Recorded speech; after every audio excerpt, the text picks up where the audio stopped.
નમસ્કાર, આપ જોઈ રહ્યા છો સ્પાર્ક ટુડે ન્યૂઝ। આજથી ધોરણ 10 અને 12ની પૂરક પરીક્ષાનો પ્રારંભ થયો છે, ત્યારે ધોરણ 12ની હોલ ટિકિટમાં છબરડાને લઈ વાલીઓમાં તંત્રની સામે રોષ જોવા મળ્યો હતો। પ્રારંભ થતી ધોરણ 10 અને 12ની પૂરક પરીક્ષા માટે તંત્ર દ્વારા તમામ પ્રકારની વ્યવસ્થાઓ કરવામાં આવી છે। ફરી એક વખત તંત્રની બેદરકારી સામે આવી છે। ધોરણ 12ના વિદ્યાર્થીઓની હોલ ટિકિટમાં પહેલા સબ્જેક્ટનો એડ્રેસ બીજા સેન્ટરનું દર્શાવવામાં આવતા સ્થળ ઉપર પહોંચેલા વાલીઓ અને વિદ્યાર્થીઓને હાલાકીનો સામનો કરવો પડ્યો હતો, જેથી પૂરક પરીક્ષા માટે આવેલા વિદ્યાર્થીઓ મૂંઝવણમાં મુકાયા હતા। વાલીઓએ પણ તંત્રની આ બેદરકારી અને હોલ ટિકિટમાં થયેલા છબરડાને લઈને રોષ વ્યક્ત કર્યો હતો। જણાવ્યું કે વરસાદનું વાતાવરણ છે, જ્યારે એક સેન્ટર પર ગયા ત્યારે અમને ખબર પડી કે અમારો નંબર આ સેન્ટર પર નહીં પણ બીજા સેન્ટર પર છે, જેથી એક સેન્ટરથી બીજા સેન્ટર તરફ જવા માટે 6 થી 7 કિલોમીટર સફર જે છે તે કાપી વરસાદી વાતાવરણમાં પરીક્ષા આપવા માટે જીવના જોખમે વાહન ચલાવવું પડ્યું। તે કેટલું યોગ્ય છે? તંત્રની બેદરકારી અહીંયા જોવા મળી રહી છે। જો બીજા સેન્ટર પર અમારા બાળકોને એન્ટ્રી અપાઈ ન હોત તો તેમના ભવિષ્ય સાથે પણ છેડા થયા હોત, તેવા આક્ષેપો વાલીઓ દ્વારા કરવામાં આવ્યા હતા। હું કંઈ નહીં, આ જે એડ્રેસ એમને એમાં જે છાપવું છે એક જ છાપવું જોઈએ યાર। બબ્બે એડ્રેસ એક જ જગ્યાએ આપેલા છે। છોકરાઓ પહેલાં ક્યાં જાય? જીવન સાધનામાં જાય।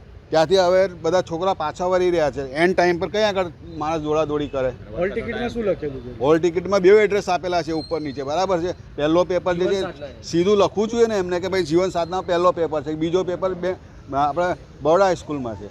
તો શું હાલાકી થઈ ગઈ? હાલાકી એટલે એન્ડ ટાઈમે ત્યાં પહોંચીને એ લોકો એવું કહે છે કે ત્યાં આગળ તમારો નંબર છે, બરાબર। હવે એન્ડ ટાઈમે પહોંચ્યા હોય તાત્કાલિક છોકરાઓ તાત્કાલિક ક્યાંથી અહીંયા આગળ દોડીને આવે આટલા ટ્રાફિકમાં 3-4 કિલોમીટર? કેટલા વાલીઓ હતા એવા?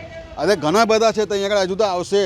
હજુ જોજો તમે કેટલા આવે છે અહીંયા આગળ। આ તો હું મોટરસાયકલ પર ફટાફટ લઈને આવ્યો આટલા ટ્રાફિકમાં।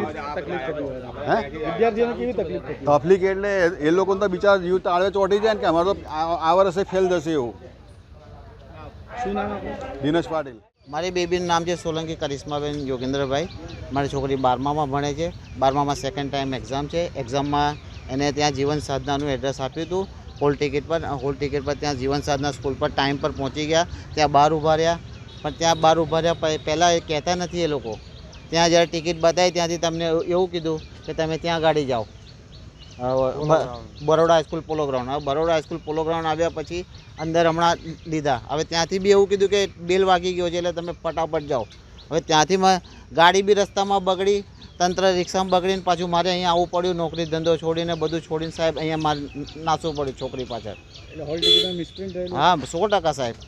શું મિસપ્રિન્ટ થયેલું? જે પહેલો પેપર હતો તે હા, બરોડા હાઈસ્કૂલમાં હતો, તેની જગ્યાએ એ લોકો ત્યાંનું જીવન સાધનાનું લખેલું છે। અમે હાલાકી થઈ? હાલાકી સાહેબ આવે એ તો જોવો જ છો ને તમે। આ છોકરાના ભવિષ્યની આપણે વાત કરીએ તો કેટલી ગંભીર બાબત ગણાય? હવે થવાનું ને છોકરાનું ભવિષ્ય તો હવે આપણે જો એના એક વિષયમાં ફેલ છે, બરાબર, એક વિષયમાં પાસ થઈ ગયા તો મારે આગળ જોવાનું સાહેબ।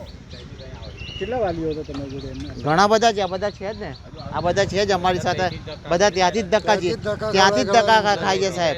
એટલે એવું નથી કે આ બધું નથી થતું, આ થયેલું જ છે। તંત્રને શું કહેશો?